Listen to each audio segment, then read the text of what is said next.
Yeah. Oh, you're live.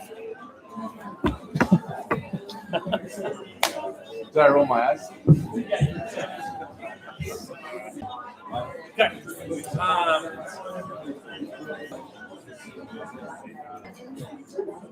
Hey, did you turn it on? Do you not want it on? Have to do that. We're gonna do video. Video killed them. Radio star. Radio star. Radio star. That's what I said. I know. Booty trap. Booty trap. Zoom meeting's still not open. So we're on YouTube Live this session. This session's YouTube Live. Yeah. Okay. It should be linked on the schedule. It's linked right on the schedule.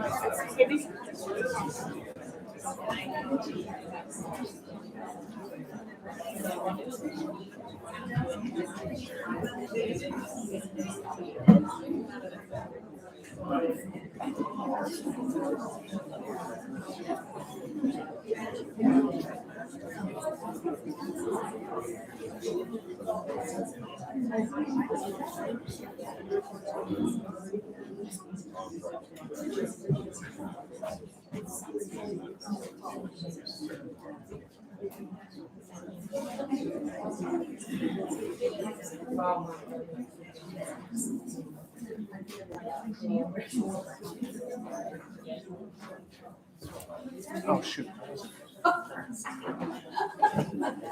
It was an action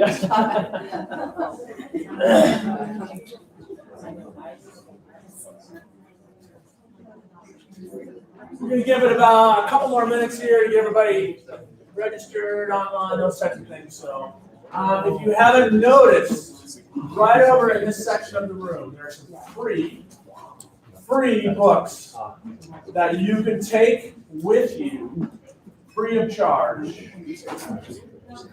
Free. Thank you. Yeah, so don't, feel free to take it.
So real quick, if you are getting texts from colleagues who are virtual, have them just refresh that schedule and then try that link one more time.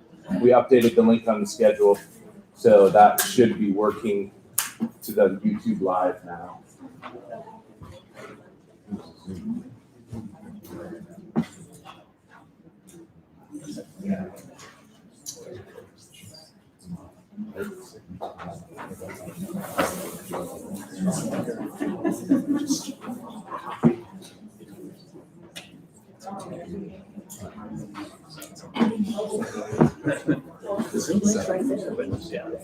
But it links to.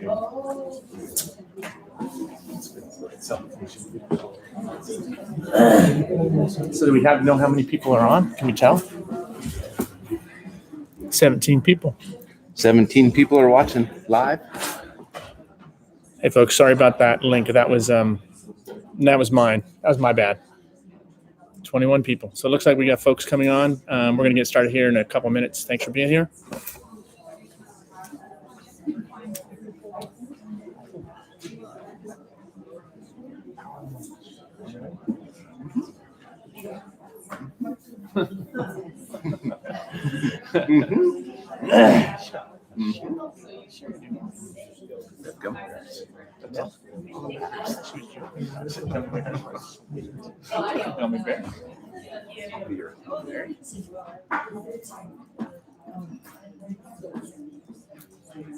There's their sunset. Yeah, figure out what they want.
I haven't got it yet.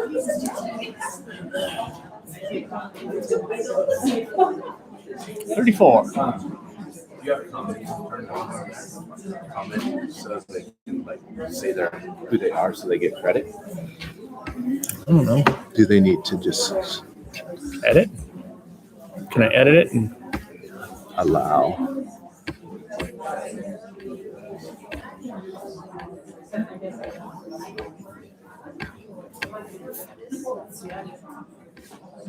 Allow embedding, yep, allow commenting. Let me pull it up. it looks like you can do that. Oh, they're disabled on this stream.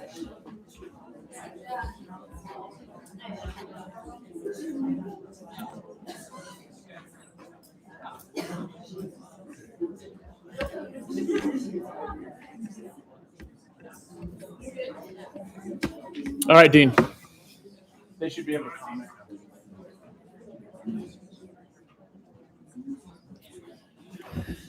Hey, folks, we turned on commenting on this stream here, so that you should be able to comment as you go through. So make sure you add who you are, where you're from on the stream, so we can keep tabs on who's here. Thanks again for being here.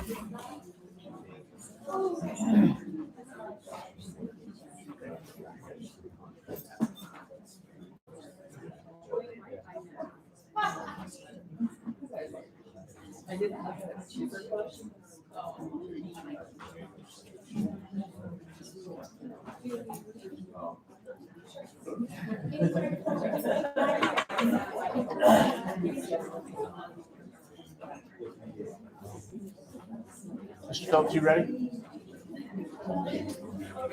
Okay, we are going to get started. So thank you all for being here. Actually very nice seeing all the smiling faces and being back together in person. Yeah, it just feels good. For those of you that are coming to us, I guess I should be in front of this camera, that are coming to us via YouTube or Zoom today, we have the comments turned on now. So if you have comments, please go ahead and add those comments. We'll try to be as loud as we can to make sure you have an opportunity to hear all that's being said today. My name is Jeff Cruz. I'm Dean Phillips, and I'm going to try to monitor the YouTube live a little bit. So if you see me looking down here and typing, that's what I'm going to try to. He's texting. Do. No, so Dean and I, we have a company called Beyond the Chalk, and we've been working with August Institute for many years now, and we're always happy and excited to be here with Montana teachers. We want to start off by welcoming our sponsor. Oh, I have to say before I get started. So down here, this bit.ly down here, this is going to be the link you want to get to. That'll get you to this presentation. And within this presentation are links to credit stuff, to the schedule, to everything that you need. So we tried to make it so if you have this link and you can access this link, and it is case sensitive, you should then be able to access everything, almost everything that you're going to need for the conference, except for, no, even the handouts from the presenters as well. And that is a capital I, not a lowercase l. So August Institute, so capital A, capital I. Questions on that? I'll let you guys take that. We'd like to introduce our sponsor for this, for the August Institute. Blackfoot has been a sponsor for, Debbie, do you know how many years? A bunch. 20-some. 20-some years they have been sponsoring the August Institute, and they've stepped up in big ways the last couple years. And we are just grateful that they're here today to maybe share a couple words with you, talk about maybe what they do in education. So we're going to hear from Chris. Okay. So we have Chris, we have Marley, and we have Debbie here today from. Debbie, you're on Chris.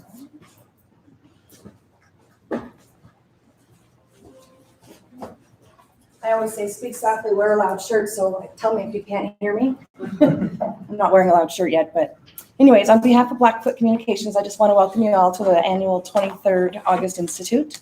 As a cooperative, first, we are very committed to the communities that we serve, and education has always been a top priority for us since we were founded back in 1954. Since we were founded, our service areas have expanded tremendously over the years and beyond Western Montana. Our stewardship of schools and educators is a legacy that we're very proud of. So we want to thank all of you today for being here, both in person and remotely, to learn new tools and tips to continue to do the great work that you do with our students. It's great to see people and just be in public again in person after last year. I'm pleased that with the stuff that went on last year, Blackfoot was able to increase speeds for some of our schools that needed it. We donated some services and equipment, and of course, we continued the Rural Scholarship Program. That's really important to me as a Blackfoot representative, but also as a parent. I'd invite you all to like us on Facebook, check us out on LinkedIn, take a look at our website, and then put a save the date for our cooperative meeting that's scheduled for October 9th. We're excited to get back into that since we had to skip it last year. Enjoy the conference. The program looks great as always, and thanks to Daisy, Dean, and to Jeff. So have a great conference. I'm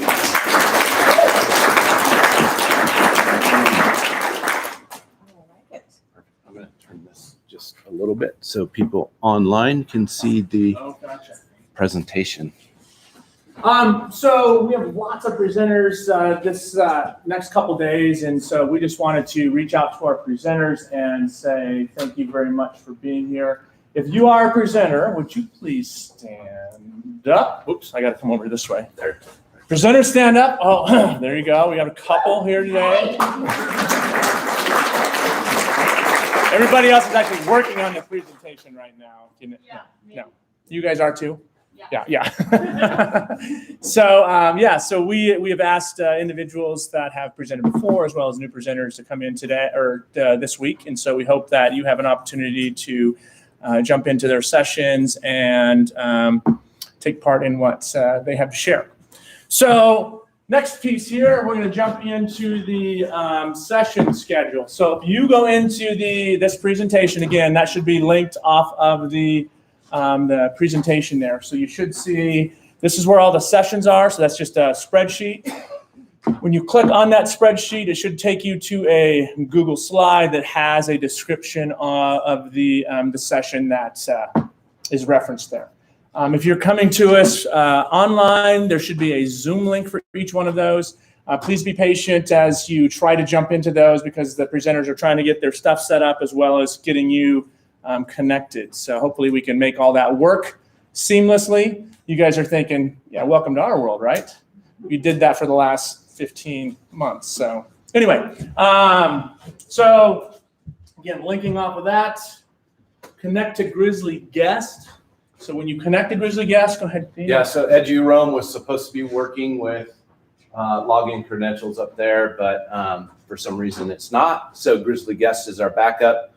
You may have to open a new browser page to authenticate that. It will ask for an email address. Just type in an email address. It may kick you out after a period of time today, and just know that you'll have to open a new browser tab to re-authenticate again when you go back in. So hopefully that EduRoam gets fixed. I think tech folks are working on it this morning to open that back up. Just know if your browser's not working, you've probably been kicked out the Grizzly Guest network, and you just need to refresh, go into another tab, and you should be good to go. All right. Parking pass, they are ticketing, so make sure that if you are here for the conference, they have parking passes for you. So please make sure you put those on in your vehicles so that you have a vehicle when you end the day today. Evaluations, there's an evaluation that Daisy's going to want you to fill out at the end of the session. So that's more of an end of the session evaluation, so you can save this for the end. We'll make sure we bring that back up to closing session so that you have that. Again, we're trying to put all these links into one PowerPoint or one slide presentation so that you have access to that. For credit participants, so a lot of you have done this before, so it's really kind of the same thing. Our goal for this conference is for you to come away with one thing, right? At least one thing that you can take back and you can use in your classroom. So there are 5 things that you have to do. The first thing you need to do is you need to fill out your credit form. You should have gotten one at the registration desk. If you did not, make sure that you get one of those. There's also a credit form, which is a Google form that I'd like you to fill out. The reason why is because when we get to the end and everybody's paperwork starts flowing in, I need to know who's taking the course for credit, whether it's graduate credit, undergraduate credit, that type of thing, so I don't have to track people down. So please jump in, fill out that credit form right there, and that way I have your name in the queue, and I'll be looking for your assignments as they come in. Second thing, you need to make sure you complete all of the takeaways. Again, that's just what did you take away from the session you were part of. So each session that you attend, you're going to jump in, you're going to fill this out. It's a simple, easy form. You can do it probably in a couple minutes. And that's just verification for me that you were in the session and you're completing the required hours. There's a 7:30 meeting tomorrow a.m. We'll go over, answer any questions that you may have. There's also time on Friday that we will allow you, that we've set aside for the credit people, and we can answer any questions there as well. There is a redefining learning assignment and then the reflection assignment, depending on what you're taking it for, whether graduate credit or credit. Again, we can talk more about this tomorrow at our 7:30 meeting. So if you are taking it for credit, that's a required session because that meets the hourly requirements for the class. Okay? Yep, just a quick tip. If you're taking it for credit, do remember those takeaways after each session today. It'll be much easier to fill those out. Like Jeff says, it just takes a few moments to get that thought written down so before you forget it or move on to the next session. So real important deadline right here. Again, so I don't know how many people are taking it for credit, but typically, there's 30 plus. And so if you are taking it for credit, this deadline here, and this is on some of the paperwork you should have received, the 27th is the final day for you to submit your paperwork. And that's just some of our school districts allow teachers to take classes until the end of August. And so we just want to make sure we get that submitted to the university so they can post those credits to your transcripts. Questions on that? OPI forms, if you're taking it for OPI hours, you will get those at the end, at the end of each day. So before you leave at the end of the day, make sure that you have those OPI forms. I think they come to each of the last session and they pass those out, but we'll double check on that and make sure you get those. All right. The closing session. That was dubbed as fun, right? The closing session is kind of fun. We give away prizes and things like that. So make sure you're here for the closing session so that you have a chance to win some very cool prizes. Might even experience a new game this year. Oh, okay. Well, I know what you got. I know what you got. Questions on that? Okay. Here we go. Let me get a couple things going here, and we're going to jump into the next session here. I only have 17 tabs open, so please bear with me. We're going to get some volume going here. And jumping into the keynotes. I'm not connected via Bluetooth. Connected to 347-8623-878.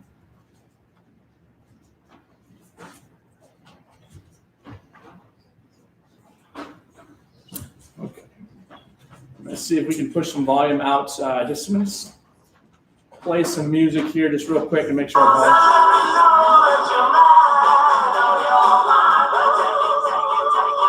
Feel free to dance. Is that all right? What's that? Is that okay, that sound? Yeah, I was like, where is it coming? Yeah. Projector. Was that okay? We're going to be able to hear. Could you hear it in the back all right? Is that Good enough? good enough? Okay. Perfect.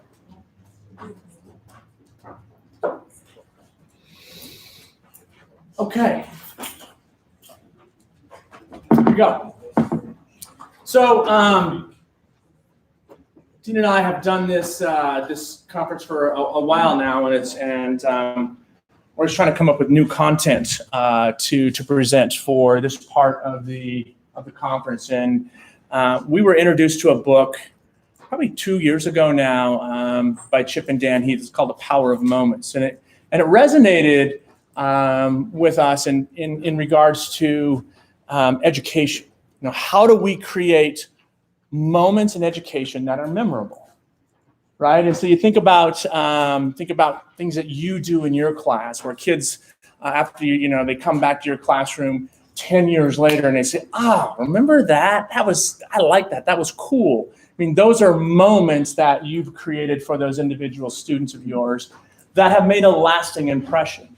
And so we want to just take some time today to talk about moments, what they are, how we create those moments, and then I'm going to have you do some reflection as well. And hopefully when we're done, you'll at least maybe just think about a little bit about what you do in your classroom to create moments. So we're going to start with a video here.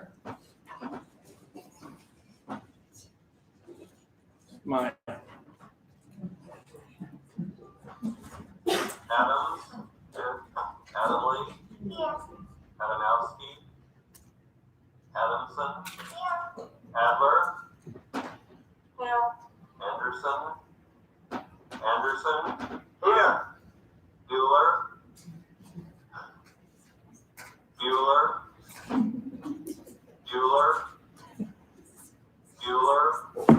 He's sick. My best friend's sister's boyfriend's brother's girlfriend heard from the sky he knows his kid is going with the girl who saw Ferris pass out at 31 flavors last night. Guess it's pretty serious. Thank you, Simone. No problem whatsoever. Fry. In 1930, a Republican-controlled House of Representatives, in an effort to alleviate the effects of the, anyone? Great Depression, passed the, anyone? The tariff bill, the Hawley-Smoot Tariff Act, which, anyone raised or lowered? Raised tariffs in an effort to collect more revenue for the federal government. Did it work? Anyone? Anyone know the effects? It did not work, and the United States sank deeper into the Great Depression. Today, we have a similar debate over this. Anyone know what this is, class? Anyone? Anyone seen this before? The Laffer curve. Anyone know what this says? it says that at this point on the revenue curve, you will get exactly the same amount of revenue as at this point. This is very controversial. Does anyone know what Vice President Bush called this in 1980? Anyone? Something EOO economics. Voodoo economics. Okay, so we get the picture, right? So you think about creating memories and how we have the opportunity to create memories for our students, and that's kind of the classic, teacher monotone type of example there. So well, let's talk about what memories would really represent. Sorry, get this going here. Psychological research as well as personal experiences confirm that events that happen during heightened states of emotion. Now, the emotion, heightened states can be, fear, anger, or joy, but when events happen in heightened states of emotion, they are far more memorable for the individual in that situation. Right, so think about that. If we're teaching like the video that we just saw, was there any chance of having that heightened, sense of emotion, whether maybe they felt anger, maybe they felt frustration, but certainly they probably did feel joy when they were taking part in that class. Okay? So I think as teachers, what we need to think about is how do we get our kids to a point where their emotional state is heightened, right? How do we bring them to a point where it's like they're feeling that emotion versus, okay, Cruz is going to talk for 45 minutes again about, science, and he seems really excited about it, but he uses that monotone the whole time, and so we're going to kind of take a look at that today, and again, hopefully by the end you can think about ways that you can take and create these experiences, these moments for your kiddos where they have a heightened state of emotion, preferably joy, so that those memories stick better.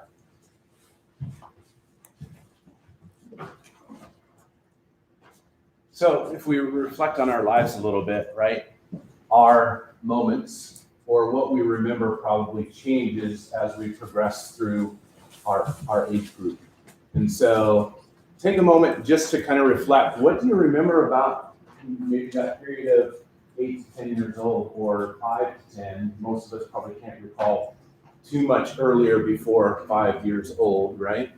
Maybe some of you can. But it's probably a really powerful moment if you can remember earlier, right? And then as we progress through life, we have these moments that are kind of the stepping stones. My family is facing one of these moments in a couple of weeks. My oldest daughter is going off to college, and so it's going to be that moment, the day we kick her out the door and let her go, right? And so I may have some tears.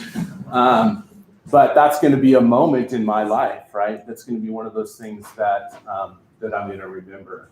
And so really, if we reflect on our moments, what makes those moments special?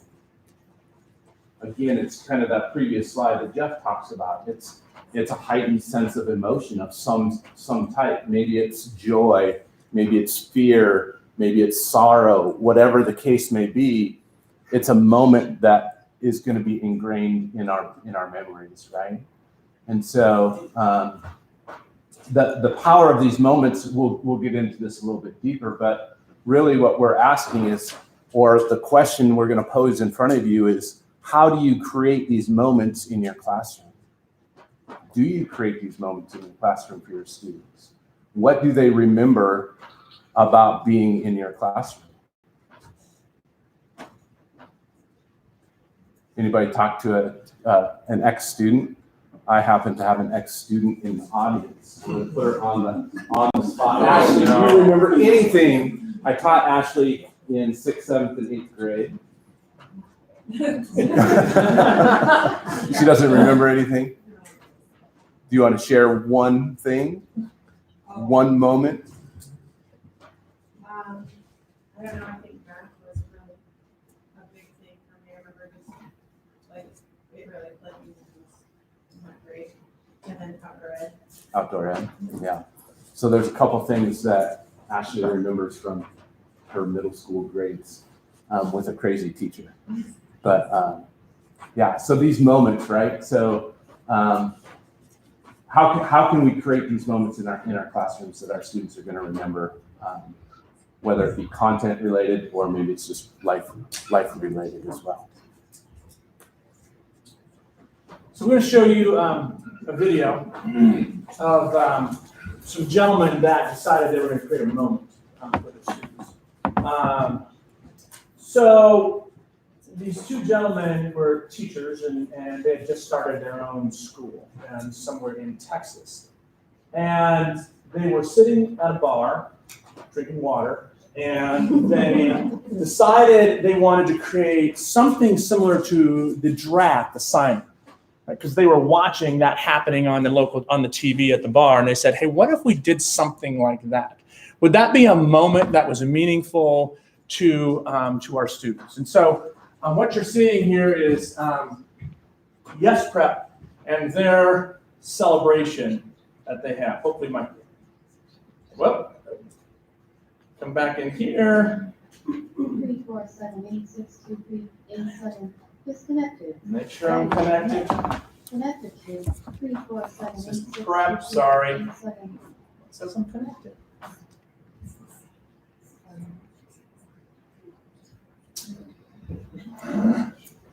Not having much luck. I don't like the sound. The sound is not very good coming out of these speakers, is it? But we'll have to go with it.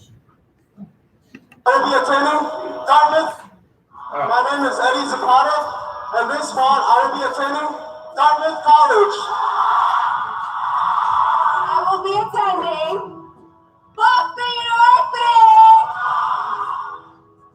Senior signing day, Yes Prep style, is our take on a ceremony that's traditionally been reserved for star high school athletes playing big-time Division I sports. And while those were impressive accomplishments, we believe the accomplishments of the seniors here today deserve the same, if not more, attention, because each one of these guys represents living, breathing proof of the hypothesis that we set out to prove 12 years ago, that any student, regardless of zip code, ethnicity, or income level, any student can graduate from high school, can attend and complete a four-year college, where they're given access to the same opportunities and the same resources that students receive in great private schools and in great suburban public schools. And these guys are doing that today. No basketball game, no football game begins to compare to the importance and the magnitude of what's happening here today. This is what it's all about. It's young people taking control of their lives, working extraordinarily hard, and taking that next step. We have 126 seniors who've been accepted to over 200 colleges and universities. Close to 90% of this year's graduates are first-generation college-bound students. Members of the class of 2010 have already received scholarships and grants. That's free money, totaling close to $6.2 million. Good afternoon. My name is Eric Gonzalez. And this fall, I'll be attending the University of Houston. Thank you for inspiring not just your brothers and sisters, not just the underclassmen here, but the entire country. What you guys demonstrate is the extraordinary potential that every single child in this country has. Good afternoon, everybody. My name is Maida Ryan, and this fall I will be attending Connecticut College. And I thank you for what you're doing individually. More important, I thank you for the example of collective responsibility, collective support, collective accountability. Together, you guys are shining the eyes of the nation on you. Thank you for your hard work.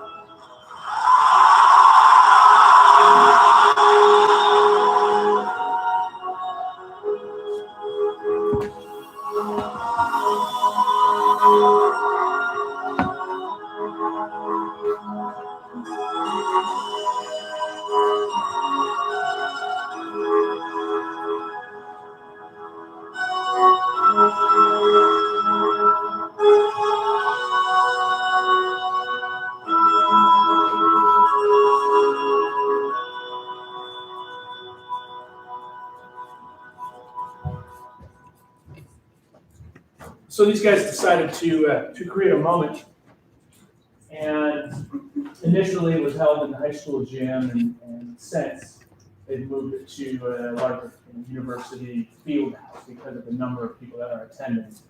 I think that when in this book it references this example, and they said something that was really that struck me. And a lot of these, or many of these students, this is the first generation to go to a four-year college, so the first opportunity they've had. So that has the potential to change that individual's life. But the thing that struck me was that during that signing, one of the students' little sisters, who was in 6th grade, was sitting there watching this entire thing, and that was the first time that she believed that she had an opportunity to go beyond high school, right? To possibly potentially go to college and change her life. And I think those are moments, right? I mean, those are moments that change the lives of people. And I think that we don't have to create moments every single day, every single minute in our classrooms that, cause people to want to change their career. But moments matter. And creating those opportunities for kids to think differently, innovatively, creatively, to dream about their future, those types of things, I think those are powerful opportunities that we as teachers can create. So again, this is a pretty interesting example of how two teachers sitting in a bar one day sat down and said, we want to change what happens in education, and we want to create moments in the lives of kids. And they've done that over and over and over again. I'm not even sure how many kids they've impacted at this point. So we're going to talk about these moments in your life. And so most of us, if we think about our moments, we have some highs and we have some lows, right? And so what we're going to ask you to do is we're going to ask you to create a line graph similar to the one on the screen, but have it reflect your moments.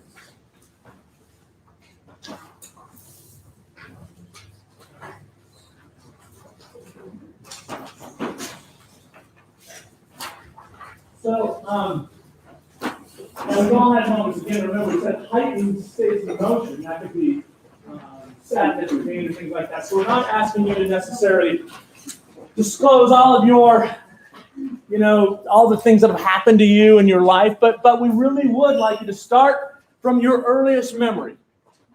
For some of us, that's a long time ago. You start at your earliest memory, and you're going to go to present day. And what we want you to do is we want you to take and create that line. So we call these upper lines peaks. So the peaks are where you had this, this joyful moment, this moment where something that happened in your life that maybe changed, and it was a positive change in your life. The bottom we call these pits. So those are where things happened in your life that really, again, caused you great hurt, anguish, those types of things. And then just kind of trace that through your lifetime. So peaks and pits. I'm going to give you about 5 minutes to do that. Again, if you don't get it right the first time, we have more paper, so you can start over. And if you want, you can kind of put some grid lines in there for your ages. That may work for some of you. So if you want to put 10, 20, 30, 40, or at the top of your peaks, at the bottom of your peaks, you can put your age if you want. It's up to you. I'll stop talking. Ready to go?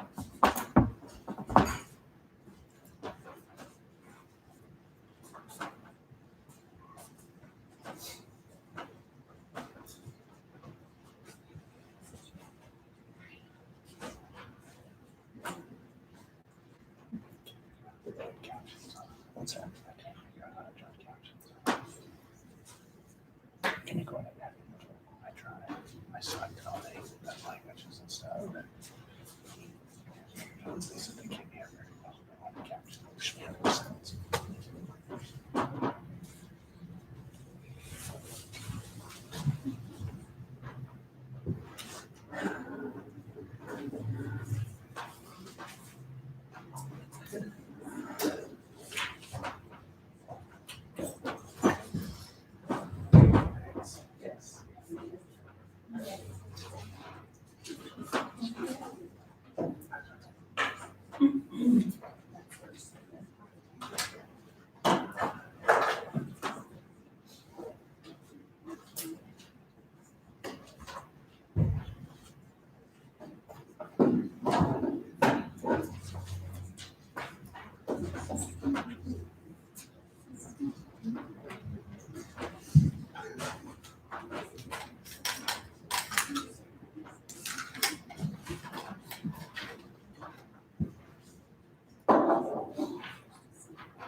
I'll give you another minute to finish it up.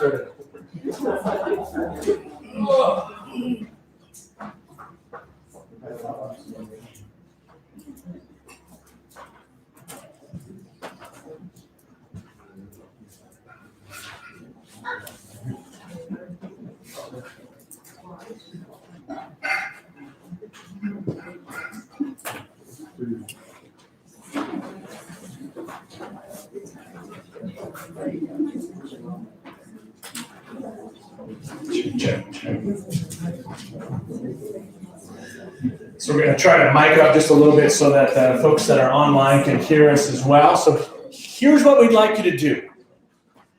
In your trust nest, you know, your group of people there, and again, we're not trying to have you disclose all your personal information, but what we'd like you to do is just maybe show your graph to the individuals sitting next to you, and just kind of share some of those peaks and pits that you have in your life, and we'll just give each person a little bit of time to share their line graph, whether it looks like the one on the board or not, and then we'll debrief from it. Right? So we'll give you 5 minutes to do that, and ready to go.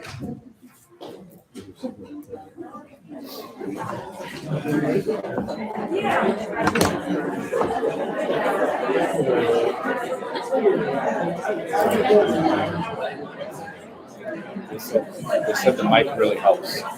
Doesn't? Yes. Get this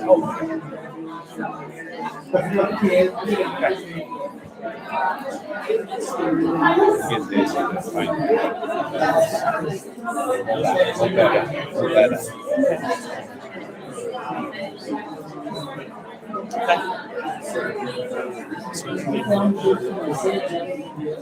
Some other ones are Zoom links, so. That's a straight line. 65?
Sound of mine too.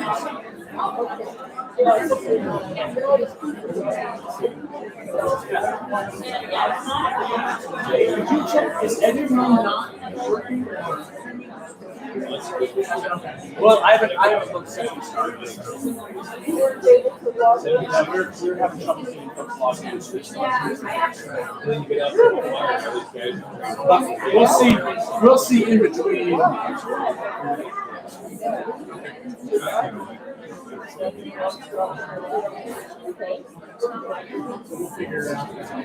Yeah, did you get the login permission? Yeah, right here, right? Is that it? That's it. Oh no, Edge becomes open. Yes, there is no login. Sorry. Edge becomes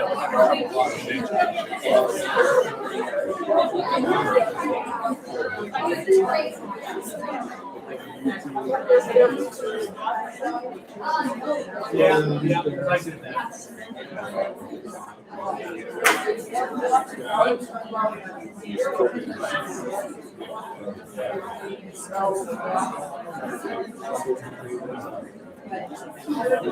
That's okay. We'll keep it.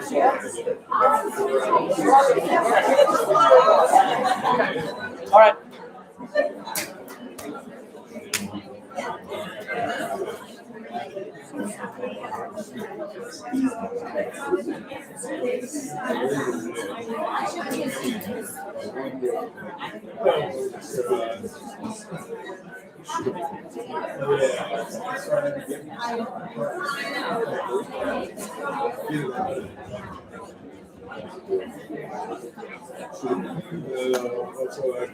It's never immediately.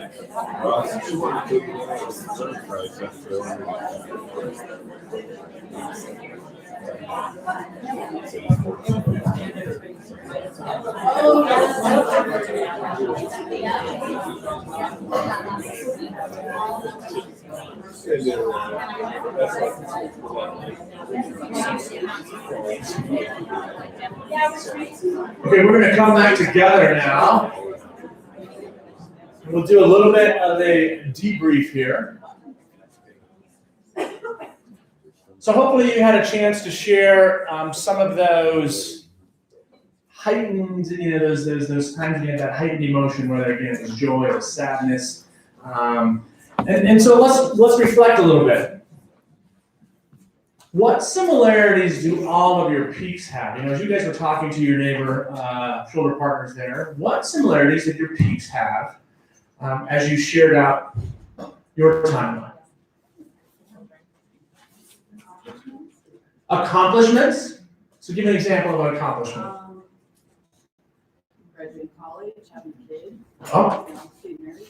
absolutely. So yeah, having kids, getting married, those would definitely be up on my list. Graduation for yourself or for your kids? For your kids, right? So that's a step. Yeah.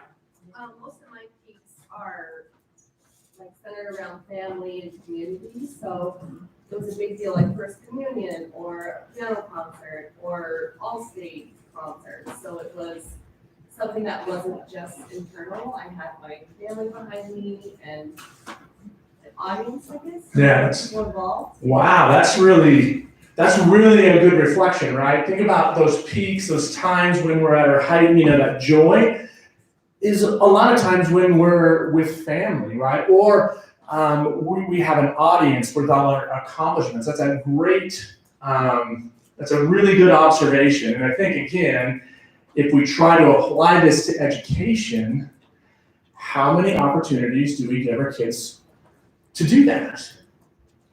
Right, to be in front of an audience, to bring in the family. You think about in education, in traditional education, it's usually a one-to-one. I do the homework, I turn it into my teacher, she or he gives it back to me, and that's it. But when we can take and we can change the script a little bit, it becomes a different experience. Just like you saw with those kids for Yes Prep. What about your picks? What did you notice about a lot of your hits? What was? Yeah, well, loss of a loved one, right? Absolutely. Moving on to a new time. So transitioning, right, in life. So I'm moving from maybe one place, one job to another, and I've not lost, but got all these memories and all these friends, all these moments, and now all of a sudden, maybe I won't have those opportunities. Maybe I won't be as close to those people. So yeah, those are definitely some hits. Anybody else?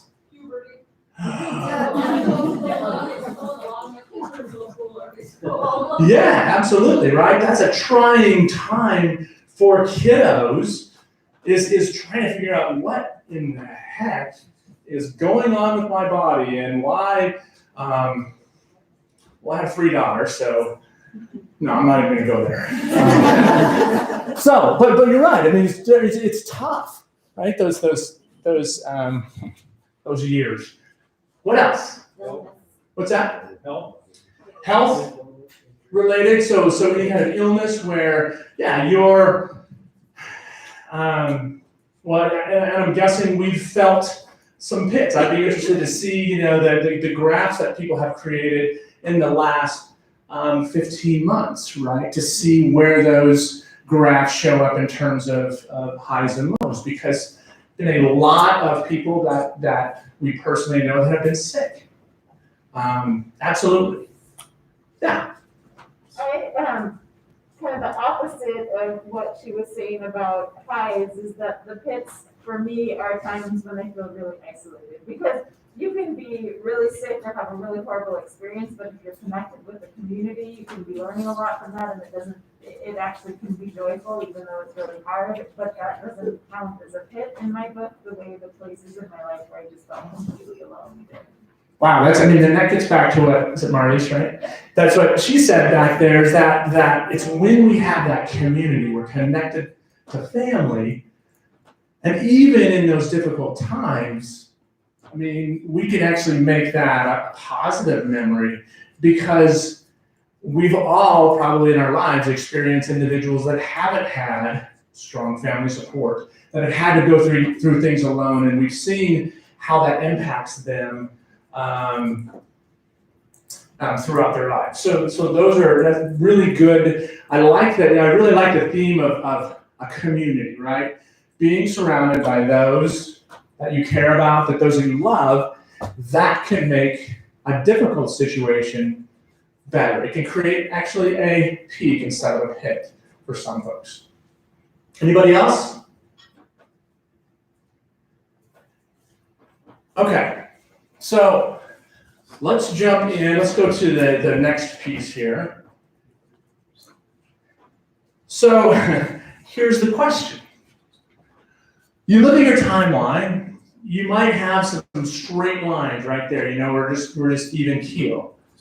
What was happening at that point of your life? Just cruising along, so to speak, right? Routine, normalcy. Routine, normalcy, okay? You weren't, had this heightened joy, and we can't, I don't think I know anybody that, lives up at the top level all the time. We gotta have some normalcy and routine. In fact, that's what makes peaks and pits, right? That's what makes peaks and pits for all of us. So,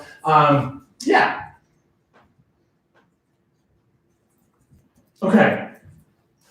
Now, we're gonna go back to our graph, and we're gonna take a look at your 5 to 18-year-old portion of your graph. So mark it out on your little chart. This is when I was 5, this is when I was 18. And don't worry about the 4 elements yet.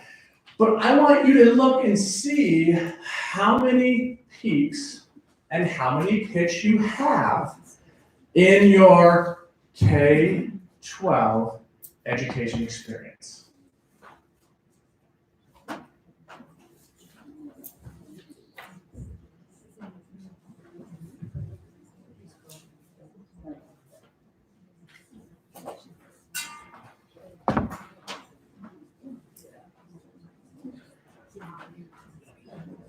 Now you can't redraw your graph,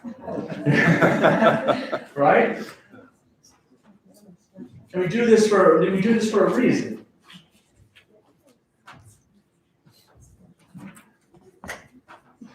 So our experience when we do this is that when you look at that 5-year-old until 18 years old, a couple things might happen on your graph. You might have a pretty flat line, right? Not a lot happen. Or the peaks and the pits that you have during that time frame are not related to K-12 education. Is that true? Is that true for people? Anybody put down, I'm really curious, anybody put down a memorable K-12 experience that you had that you actually put down on your first graph that you want to share? Oh. I just really liked 4th grade. So. 4th grade? Why? Your teacher. Well, there's another theme, right? Your teacher made a difference in your life to the point where you actually put down on your graph that was a peak for you. You should thank that 4th grade teacher. Yeah. Mine was pretty much school. Okay. Because that was a place where I had the ability to socialize. Otherwise, I was home working on the ranch. So it was a very that fall was just a blast. So the socialization piece that you're talking about that happens with school, that's a very important piece. And we know that kids need that, right? Especially in the last 15 months, we've seen that and how it impacts our kiddos. Absolutely, yeah. I had a kid at was school, and that was a teacher that even to this day I hate. And I also had a peak with the teacher that to this day I love. Again, those themes of those moments that we as teachers can create can either be peaks or they can be pits.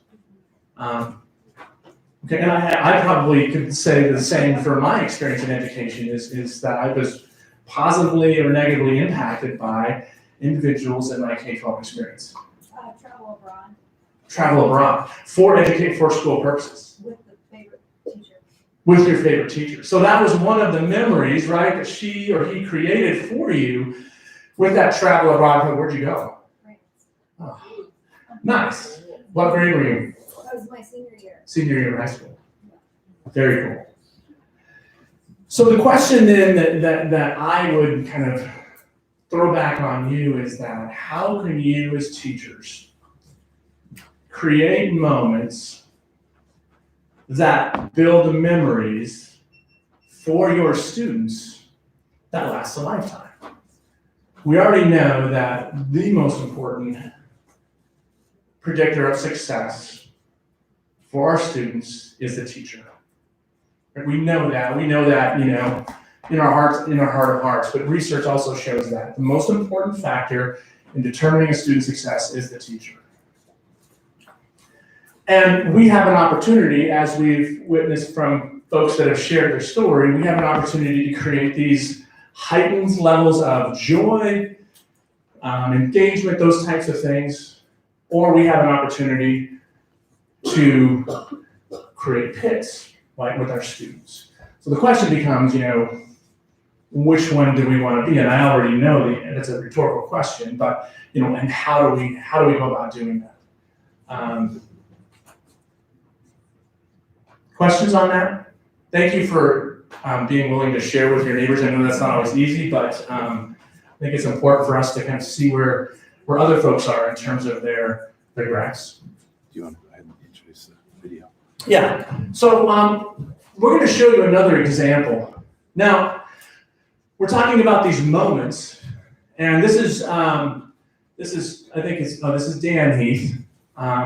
He's going to talk about one example of how a hotel created a moment. And I think that we'll talk about it when we get to the end of the year. Here we go.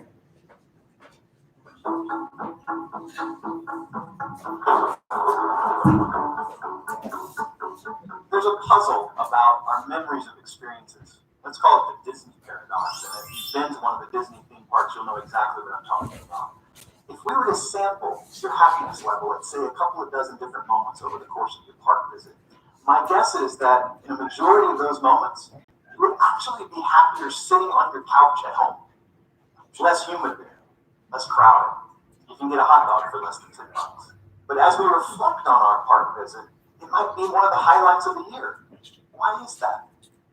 Well, psychologists know that our memories of our experiences are not really fair. That we don't just take an average of our moment-by-moment sensations when we reflect on our experiences. Rather, we remember snippets, scenes, moments.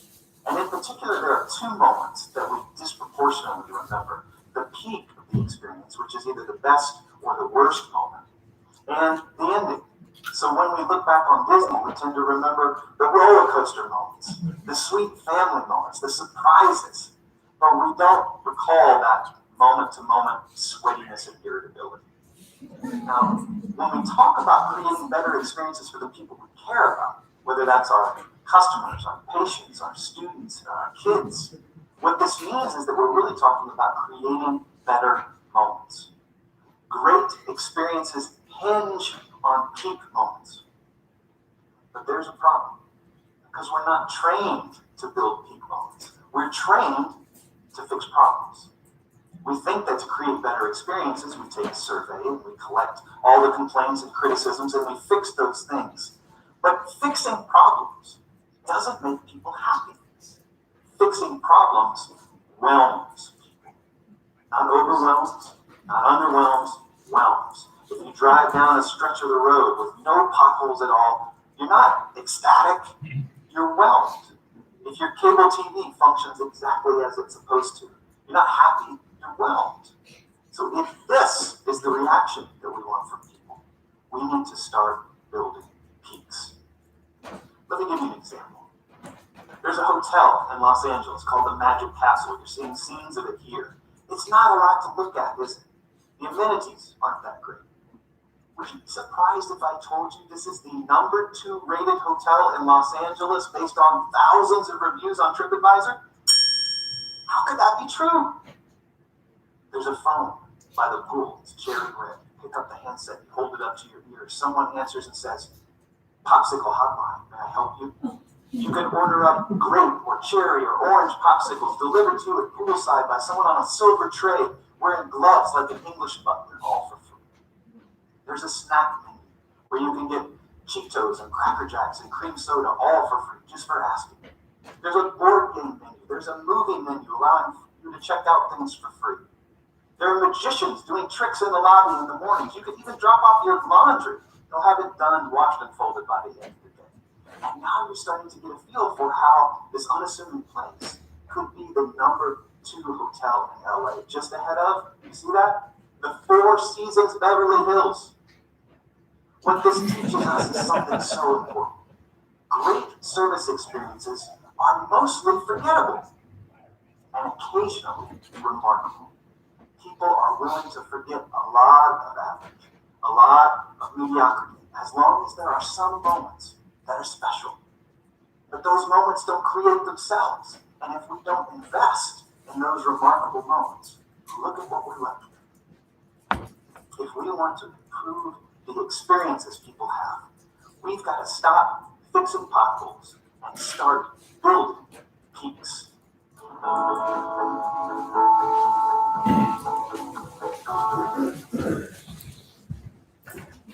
So let's just recap.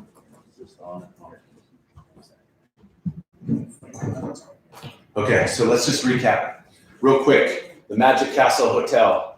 Why is it so special? The popsicles? Popsicle hotline, right? The red phone at the pool. You pick it up. You can order whichever flavor of popsicle you want, right? So again, did that fix a problem at the hotel? Was that because of, you think there was a complaint that somebody said, "Oh, you don't serve popsicles in the pool"? Probably not, right? So it wasn't to fix a problem. And I think Dan Heath does a good job talking about, you know, as a human, that's kind of our tendency, right? Oh, you have a problem, let me help you fix it. And that's really not what creates the moment. What creates the moment is something that is outside of that problem fixing, right?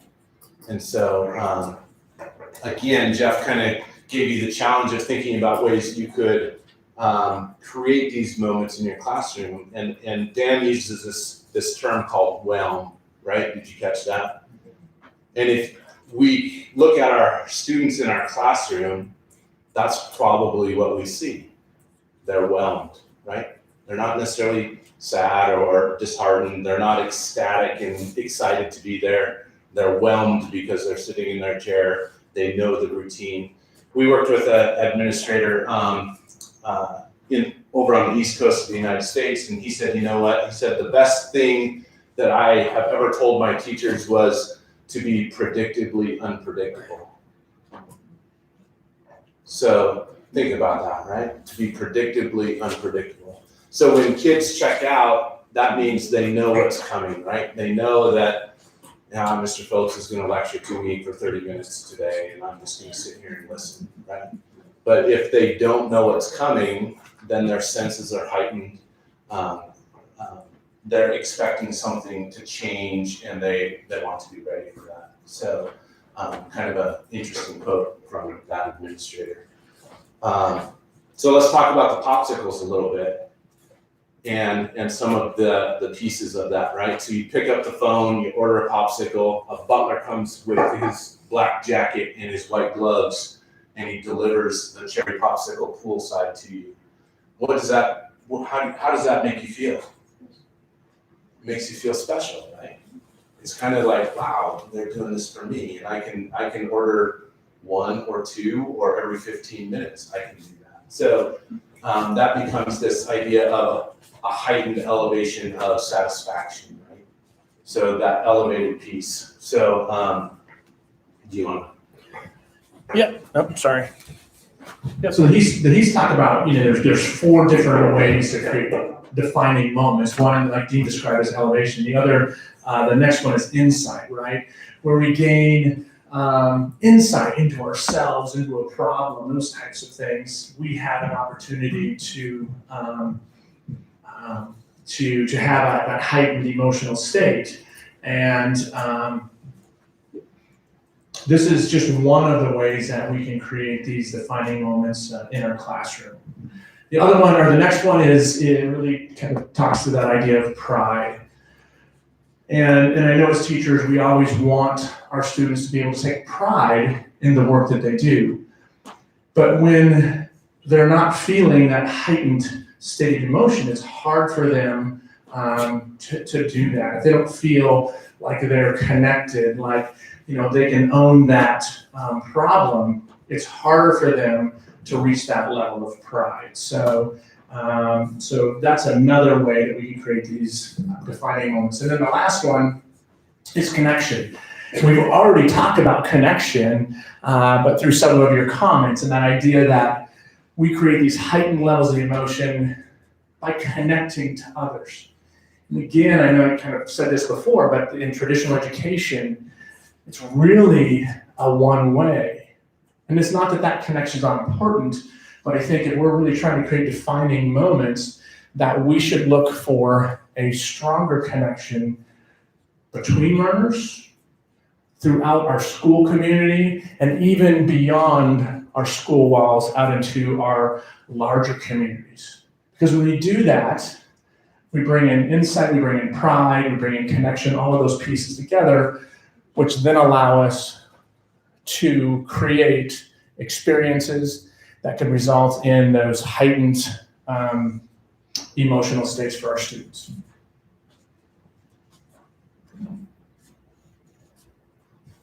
So we've gone through this and we've looked at this in terms of what what peaks and pits you had during your educational experience. ESPN. Sports Center. Something's happening in the Olympics, right? So here's what we'd like you to do. Again, with your shoulder buddies, the individuals you talk with, see if you can't come up with some ideas or ways that you can. Let me back up just a little bit. Now, Dean and I are not standing up here saying you have to create every single moment, every single day. You have to create these experiences for your kids and not create peaks and pits. You don't always have to be up here. But what are some things that you could do in your classroom? Maybe with your colleagues. It doesn't have to be just an individual. It could be a school-wide project. What are some things that you could do to create defining moments in your students' lives where they create peaks in their timeline? So we're going to give you a couple minutes to talk about that. We're going to have you share out. Real quick, what were the 4 elements? Elevation, insight, pride, and connection. Yeah, good. That's okay. That's okay. All right. Okay. 3 to 4 minutes. Ready to go.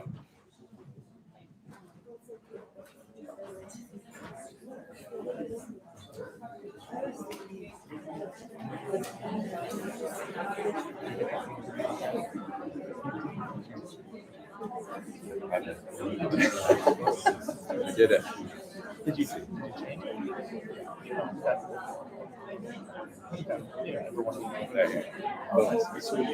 didn't put it. Everybody knows this, so I didn't do that. And then I thought we could take them through the playlist of the handicap. That was I was going to do all 3 stations, but I didn't have the books for the gist, and I didn't have time to create it. That's a good idea. That's a good idea. Playlist for David County. Are you going to be able to do that in the fall? Probably aren't going to be able to go in the fall, are you? To David County. Oh, yeah. Remember we have Jessica Esposito. And but that's in March. Did you see Nancy Marks just emailed to see? Yes, I did. Yeah. Russ. That might be too close to the other one. Right. Craig used to go to that.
That's what I had, Olivia East. Not sure what I got. She was out on the whole new river.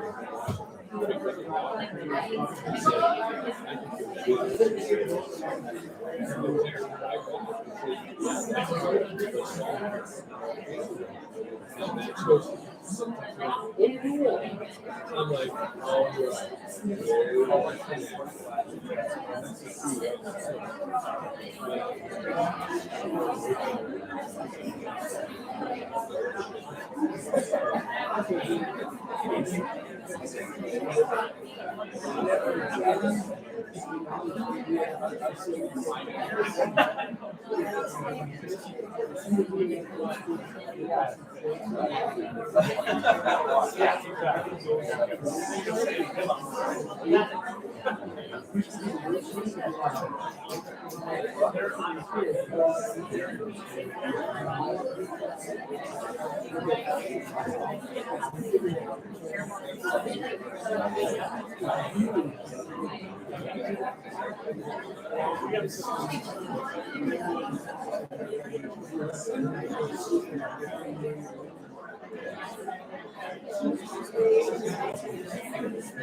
Okay, let's come back together. Do you have any groups that might want to share some ideas that they have about creating moments in their classroom for their students?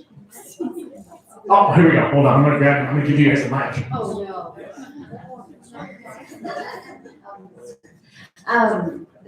You can't do it all the time or it becomes mundane. It becomes the norm. So it has to be spontaneous. It has to be occasional and not constant. Okay.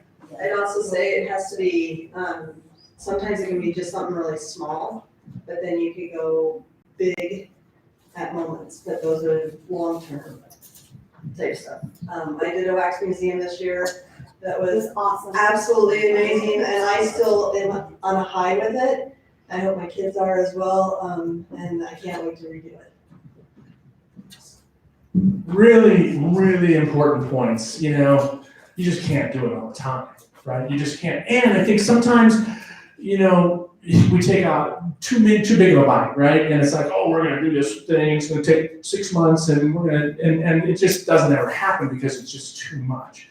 So just know that when you're creating these moments, it can be simple things. It can be small things that you can then work to make bigger, recreate throughout your year. But those are really good points, and I've heard the Wax Museum was awesome. Yeah. Okay, yeah, Mike. We dissected pigs in the 7th grade. Kids talked about dissection for weeks, begged me to do a dissection. Finally, we did it, and I mean, they loved it. It was gruesome. What's the first thing you guys remember about dissecting? The smell, right? Exactly. And everybody, not just in the classroom, but down the hall and everything else, right?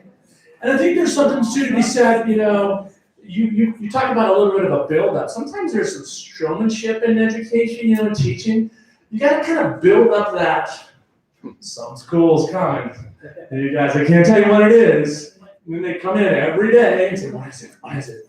Can't tell you yet, right? So there's something to that showmanship in education. Who else? I'm getting my steps in today. Well, we talked about cross-grade things because it creates a huge elevation when the 2nd graders get to hang out with the 6th graders.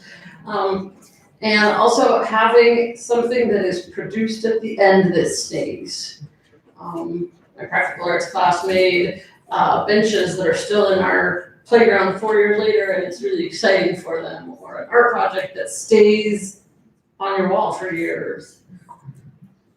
I like that, something that has that staying power, right? That kids can look back with pride and say, yeah, my class did that right there. That was us. Yeah, really good. Anybody else? Come on, there's a lot of discussion going on. Carl, all right, here you go. You know, sometimes if you can kind of get them out of their comfort zone, they get occurrences that they remember. And so like in physics, when we get finished with our flight unit, then we all go on a flight. A lot of those kids that I have never been in an airplane before. And so there's a mixture of excitement, fear, things like that. And so those are very memorable. Heightened states of emotion, right? The first time to fly, you're thinking, okay. And it's a smaller plane, I'm guessing, right? So, wow, thank you. And there's lots of different themes throughout that, right? That desire to create moments for our kiddos is incredibly important. And as we kind of close up here, and Dean and I have talked about this a lot. I believe that experiences build realities. Experiences that we offer our students will shape their realities. It will afford them an opportunity to maybe dream about something they maybe didn't think was possible. It gives them an opportunity to experience something new, a flight, going to a national park, some of the things that we may take for granted, but our kids may not have an opportunity to do. But I firmly believe that the experiences that we offer our students as teachers will shape their reality forever. And again, we go back to that idea that the most important factor in a student's success is the teacher. So you have an opportunity to make lasting memories for your students as you move forward. Yeah, and one other thing I'd like to add is it's about the experiences, but it's also about the relationships, right? Many of us have felt that as we recalled some of these peaks. They're probably either family relationships or personal relationships that you've had. So as Jeff said, experiences are important, but relationships are also important. So especially now that we're coming back face-to-face or continuing face-to-face, that social emotional piece is really important as well. So build those relationships with your kiddos as well. Okay. So that was session 1. I think we have a little bit of a break between, I think, 15 minutes or so.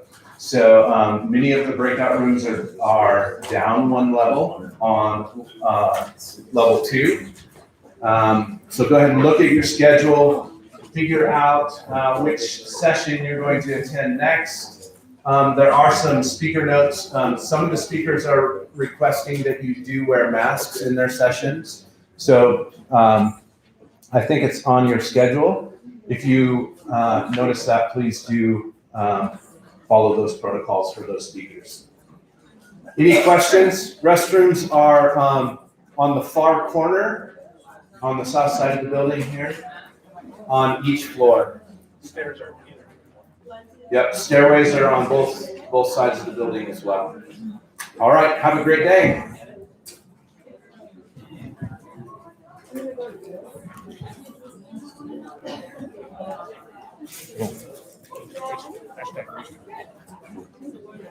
There you go, the microphone and the video.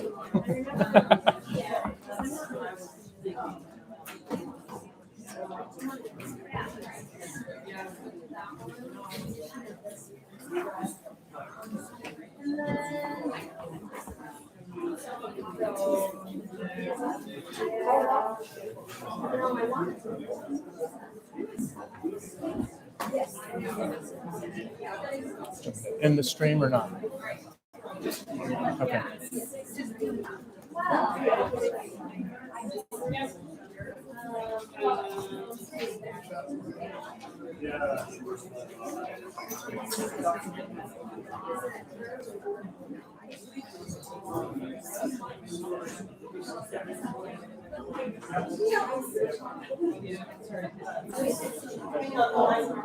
And I'll make sure I.